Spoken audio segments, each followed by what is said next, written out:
I'm Thomas Pierre. I'm the CEO and founder of NocPay. We're based out of St. Pete, Florida, beautiful sunny Florida.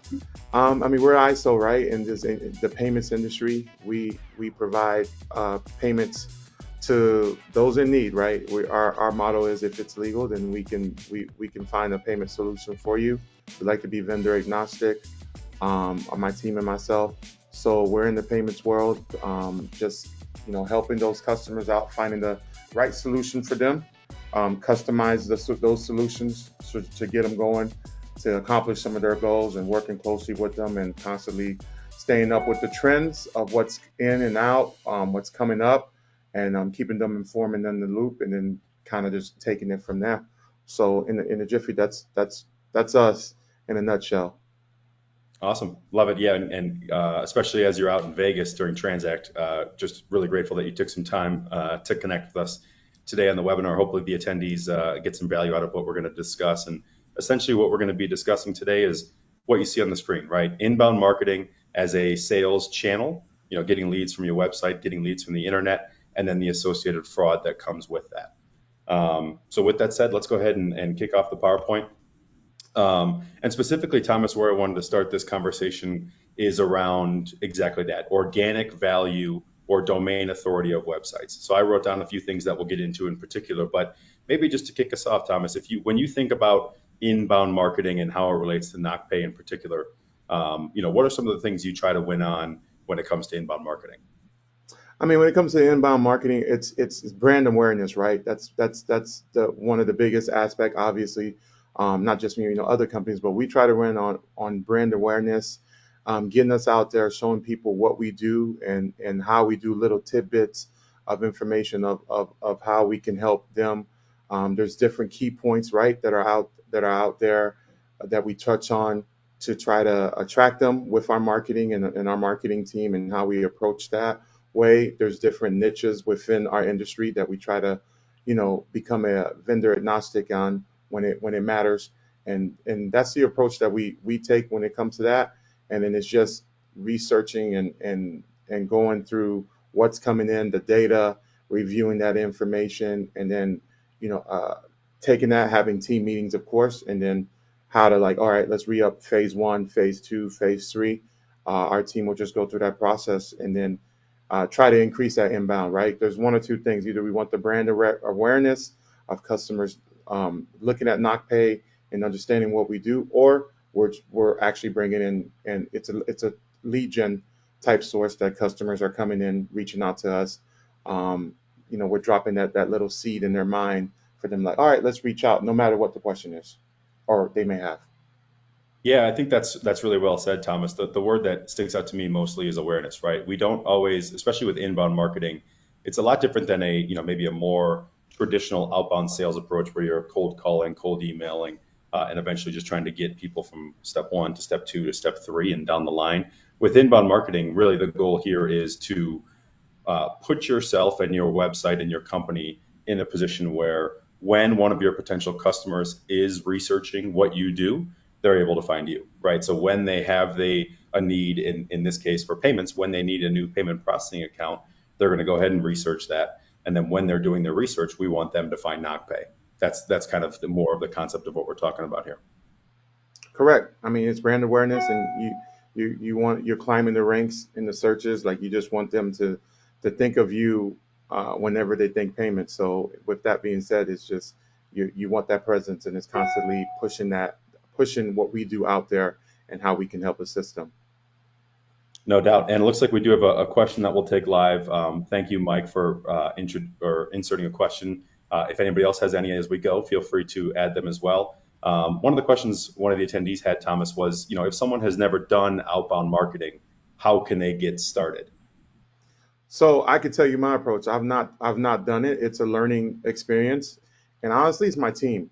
I've hired people that are great in specific markets or segments when it comes to the inbounding and the marketing part. So when I bring them in and we have our weekly calls, it's more of like, what are you seeing from your end? So each one has a piece of that puzzle that collectively comes together, and then I feel like we have a smart enough team, right? That collectively we're going to figure it out, right? We're very determined. I'm a very determined person. So with that's how that's the approach, and it's a lot of frustration. Some things are going to hit.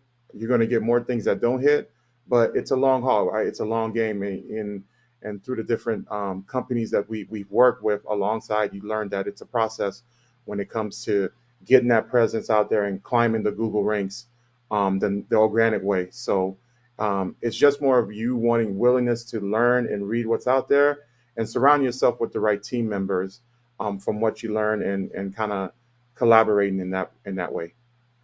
Yeah, I think that's really well said, Thomas, and I do agree that the education aspect of it is the first thing that jumped out to me, right? So one of the before I started working at Under, I worked for a payments ISO called Payline Data, and essentially my job in a nutshell was what we're talking about today. So the organic value of PaylineData.com, the inbound lead flow, the partnerships that gave us leads, anything lead generation for that particular payments ISO was really what I was responsible for, and education was the main thing. On the PowerPoint that I'm sharing on my screen now, one of the first things that Thomas and I put down here is blogs. So using that as one specific example, I think everybody's familiar with what blogs are and how they can in general win. But if you start thinking about, okay, I am responsible for 2 blogs this week. Well, how do I post them? How long are they? What are the keywords that I should be going for? How often are those keywords searched? So there's a lot of things that just go into one specific concept within inbound marketing. And so that's where education becomes just absolutely paramount, right? You may, the first time you post a blog, it may be just okay. Maybe you hit a home run on it. Maybe it's really not great at all. But you start from somewhere and you go from there, especially with a startup website where there is no domain authority, there are no inbound leads. You really do have a bit of a playground to work your way up from there. One of the other main topics that we wanted to touch on for this slide before we move on was social media. So I'll get into a little bit of how at Under we use social media, but Thomas, I want to kick it over to you first. With NocPay, do you focus on social media as a marketing channel at all right now?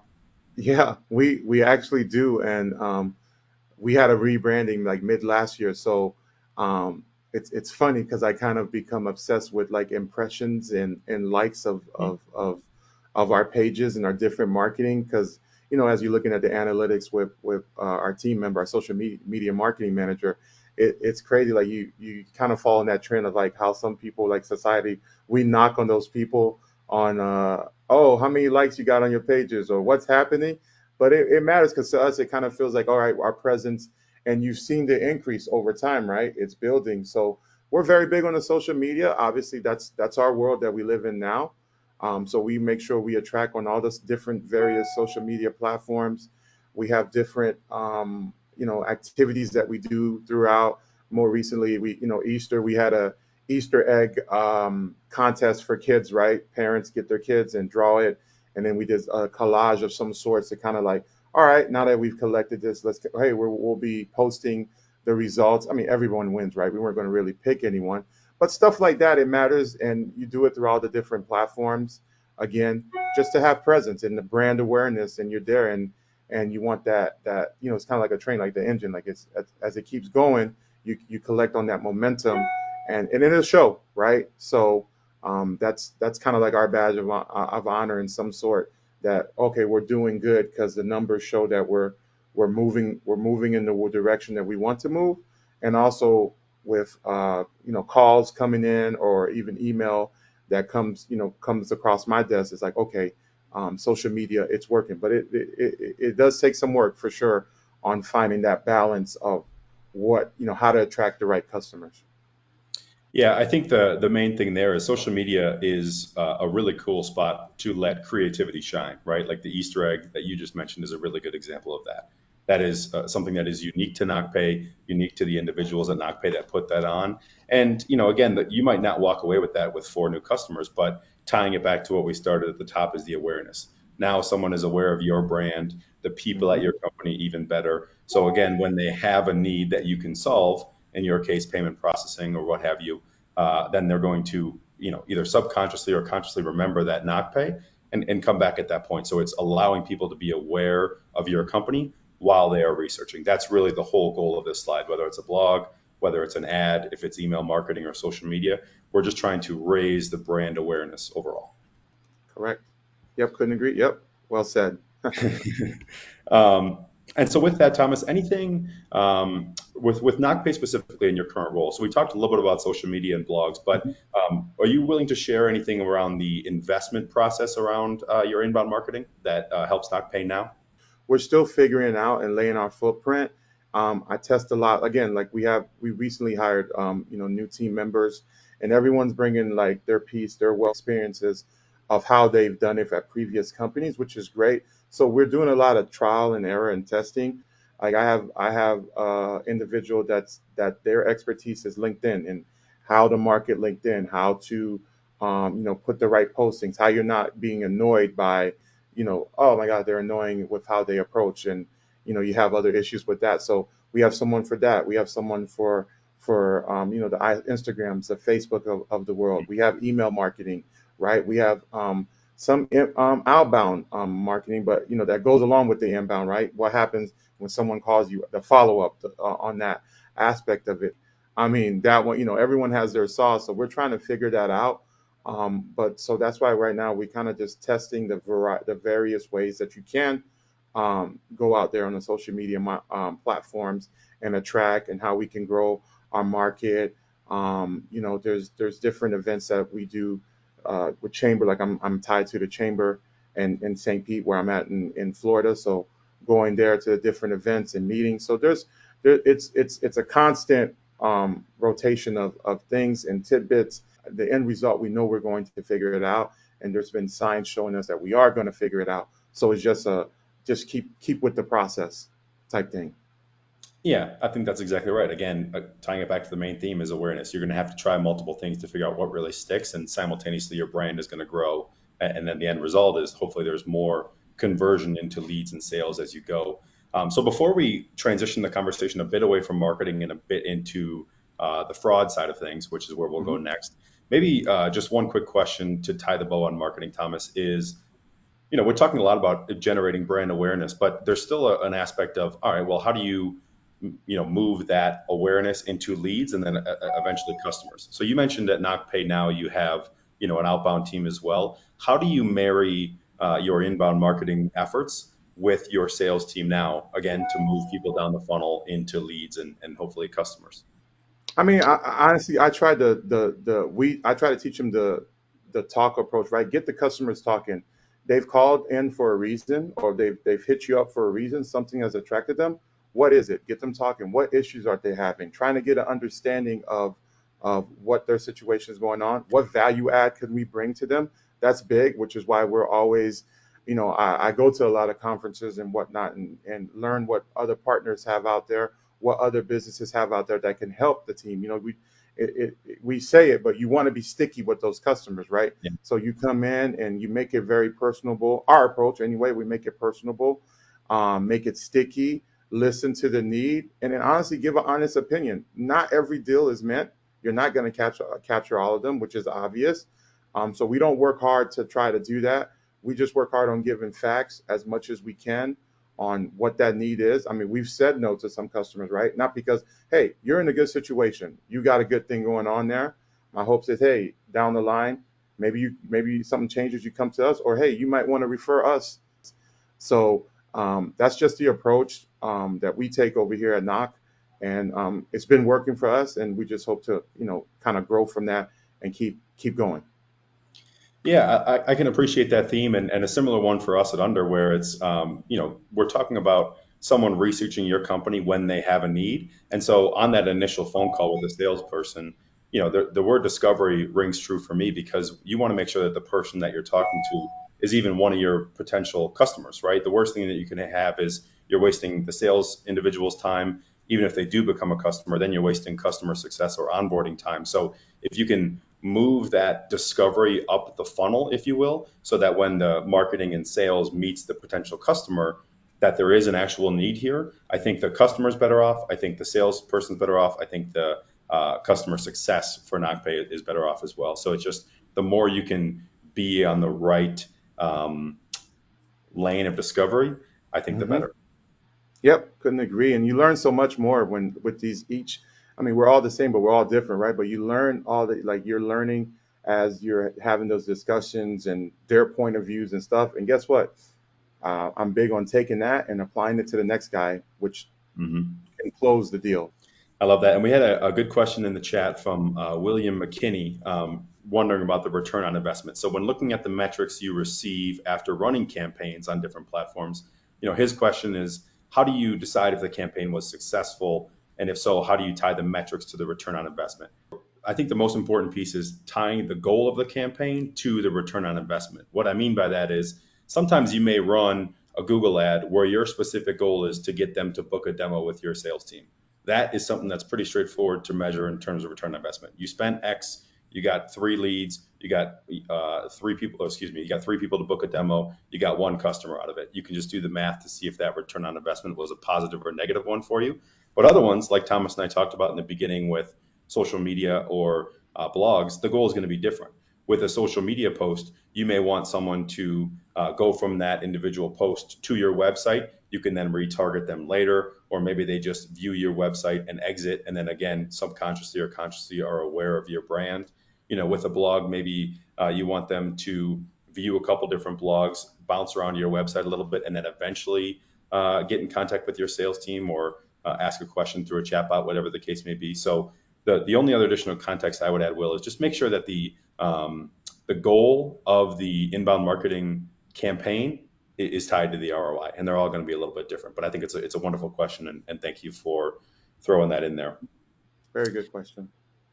I'm going to transition us a little bit into the second piece of the conversation, Thomas, which is specifically around fraud. So, up to now, we're talking about generating leads and awareness for different companies. And then obviously with that, especially around internet leads, there's going to be fraudulent activity. So we'll get into all the things I have listed on the slide here, but maybe Thomas, if you want to just kick us off with your initial thoughts on when you think about generating leads, how do you feel like fraud pairs with inbound marketing in April of 2024?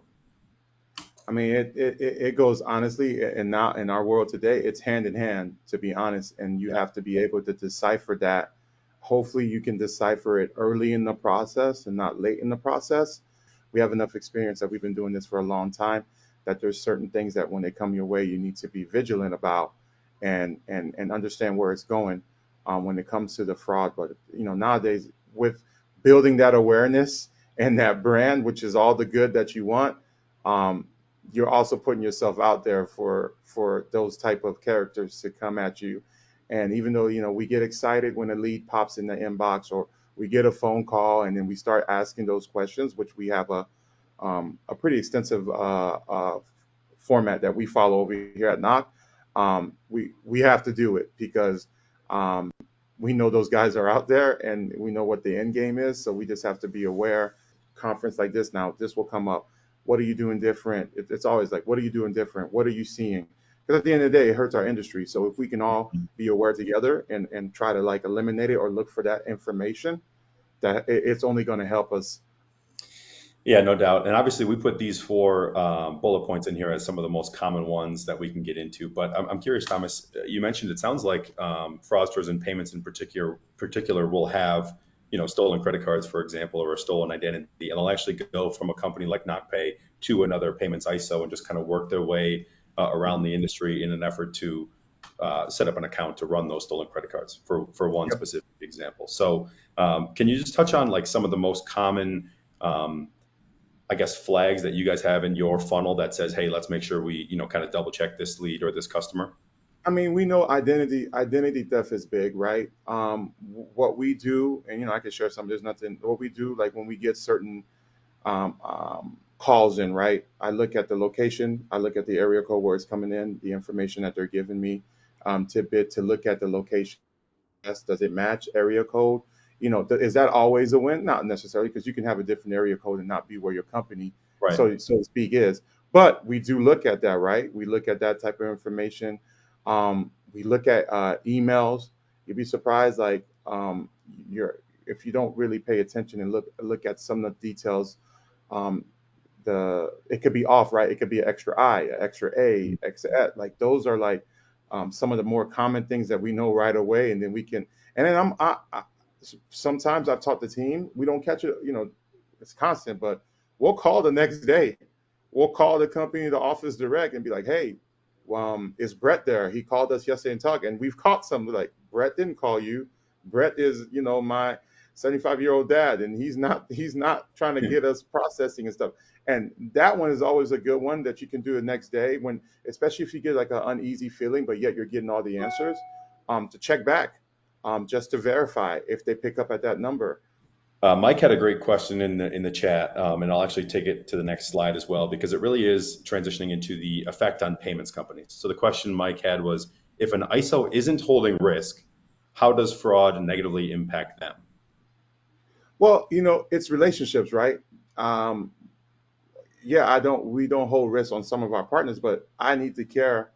I care about what my partner's reputation, right? So that's the risk that we do hold, and you don't want to be labeled. And we're a huge industry, but we're also small, like anything else. You don't want to be labeled like, man, those guys just send bad stuff, right? Your relationship with that processor, whatever, they have consequences and responsibilities that they have to deal with. They're in on the bank, and so we don't look at it like that. So we look at it as, hey, it's our solution too. We own it. I mean, some of these we white label it with some of our partners, and we want to make sure that we protect it and care for it as much as we can. So when we're reviewing, like we go these extra steps, is to be like, hey, we did everything that we could in our our power to ensure that this was the right deal and this one got through. And then it's either, I mean, most of the time it's a learning experience. Like, oh, we've seen that this is what's happened, and it's a collaborative effect. We put it into the good book as to something to look for down the line. We try to catch it and scrape it before it gets to them. So that's how you have to look at it. That's always the best approach. And even like my agents, we work with agents, right? There's not pay agents that are out there. That's what I want them to do. And when it comes to me, then for them to be able to understand, like, yeah, I need you to scrub and do the best that you can when you give us this information, even though we're going to scrub it again just to verify. But that's the type of relationships that we want, and what we do, with our various partners. Yeah, I think that's exactly right. That sponsor bank relationship or that processor relationship, right? Because like you said, maybe they do cut you off entirely because you're just not sending them quality leads, or maybe there's a less aggressive approach on that where now when you submit a deal to their underwriters, they're just not getting back to you. That underwriter is not excited to see a deal come through for your company, and now that's going back to you where you're losing deals in the underwriting process, or you have to tell people that it doesn't take 1 day to get set up. Now it takes 5 days. So there's a trickle down effect of what this fraud looks like from a even from an ISO who's not actually underwriting accounts or holding liability themselves. There's still a massive aspect of that. The other financial thing we put on this slide deck is the actual risk losses, right? So for if you are holding liability or if you are a wholesale ISO, you in theory could be on the hook for significant checks should some of this stuff come through the funnel and get boarded and be a fraudulent mid at that point. One of the other things, Thomas, I wanted to touch on is the first couple bullet points on this slide. So really less on the financial aspect and more on the time side of things. So, what we're talking about is inbound leads that are fraudulent coming down the funnel. How do you feel like that affects your agents, your admin staff, maybe not underwriters in your case, but agents and admin staff, when it comes to the time they have to spend on really just not the right leads? I mean, you don't want them wasting time, right? The age old saying, money is time, right? Time is money. Like, you don't want them wasting time. You want them, like, I want them fishing through the leads, coming up with creative ways to help us grow, right? And reaching out to our various partners, our clients, our database and whatnot. You don't want to waste time on garbage at the end of the day. Mhm. So the big thing about the time wasted on the agents and on the staff is when they come in and you're going through that process. And we know, like, we would love, as much as we would love to think that a lot of the customers have everything ready. They don't, and you're going through the process and you're collecting information. And yes, there's the excitement of, and our team, we get excited, right? That's my goal. Every client, every potential lead, we're excited about. But you're getting excited and you're getting the information, you're going through it, and you've wasted like 15, you've wasted time on something that you realize, oh, this is not going to work. You wasted time on this project, and then you could have picked up the phone call for another person that called in that was actually a need or whatever that case may be, or a current client that has an issue going on that you can help. So you never want to waste time on garbage is what we say at Knox. So that's why we kind of have our tools in place of what to look for, what to do. One of the many emails that I got from under that, hey, over time, eventually I was like, let me click on, and we went, and then here we are. So, you know, everything works funny that way. If that's not proof is in the pudding, I don't know what is. That's good. Exactly. And yeah, let's lean into that conversation then. So with NocPay in particular solution, the way we broke out this slide and the way I'd like to have the conversation, Thomas, is first and foremost on the manual processes that you have in place, and then secondarily on the automated process. And potentially that's where we can get into, how Under's helping you a little bit. But you touched on briefly some of the manual processes that you have. Do you mind, maybe giving some specifics or some examples on, what you have in place now that your team is doing manually to make sure we're not, focusing on garbage, like you said? I mean, manually, really, we have our checklist, right? There's a checklist and question. We have a checklist and questionnaire of items that we ask that any person that's coming to us should be able to relatively give us. The automated process is where actually Under comes in, right? Once we're going through that audit, we're inputting the information, producing the apps. You got the MFA, the KYC, the KYB checks, right? This was a beautiful thing that you guys that you have as part of your solution. That a click of a button, we can review, and we can look at the flags. We can look like, okay, if this is red, green, yellow, point system. Where do you fall within that? If it's lukewarm, then we can ask questions about that. Sometimes it kicks back information that we can. I've taught my team like, hey, ask the merchant about this. What's going on? And it's been a great tool, to be honest, because it's helped eliminate some of the would-be pitfalls that we might have fall because this person looks good. The cover looks good until you read what's inside the book. So that's definitely something that we lean on as we're processing our information before we would share with our partners or different banks that we work with. Yeah, I think it kind of goes back to the time, right? If you, with the click of a button, like you said, have the ability to see all these different things, well, you just took the 30 minutes down to, a couple seconds, right? So you're immediately given some time back for everybody in the process. And I think what's most interesting about that is there is nuance to it, right? Let's say, for example, someone submits an application and they are a legitimate business owner, but let's say, they recently moved, so their DBA address may reflect one thing, but they put the new one on the application, so it's actually showing is not correct. Just like you said, you have the ability to now see this one field is off, and it's possible that all it takes is one quick phone call from the sales individual, a 1-minute explanation, change the application before you submit it to your sponsor bank. So that's just one example of how you can get data, you can get accurate and relevant data instantly, and then use that to your advantage. Yep. I mean, yeah, you can see that multiple corps from one address. Yeah. Just slightly information like that. There's little things that come through. You're like, all right, this doesn't make sense, and you question, and then, you get stuttered. They can't answer you quite clear. Then you're like, oh, I'm sorry. Looks like we're not going to be able to move forward with this. But it's great because it's usually it's a click of a button, so it makes the process a lot quicker than before, and then we move on, and then we'll be alert about that on our end, and then on to the next customer. Right. And tying it back all the way to the start of the call with the inbound marketing, it sounds like you're comfortable with working on that lead funnel at the top. So that way, if you are, kind of throwing away one of the leads at the bottom that you feel is fraudulent, there's no overthinking that. You're comfortable with moving along, getting the time back for your staff, and focusing on more leads coming back down the funnel. Yeah. I mean, we age, right? Over time, I think in the beginning, you would be more like, oh, I got a lead. Let's go. Let's try. Not that you want to look at it like, this might be okay. It might be you. But as you do this business and you do it more and more, you figure out, it's just not worth the effects that can come from that.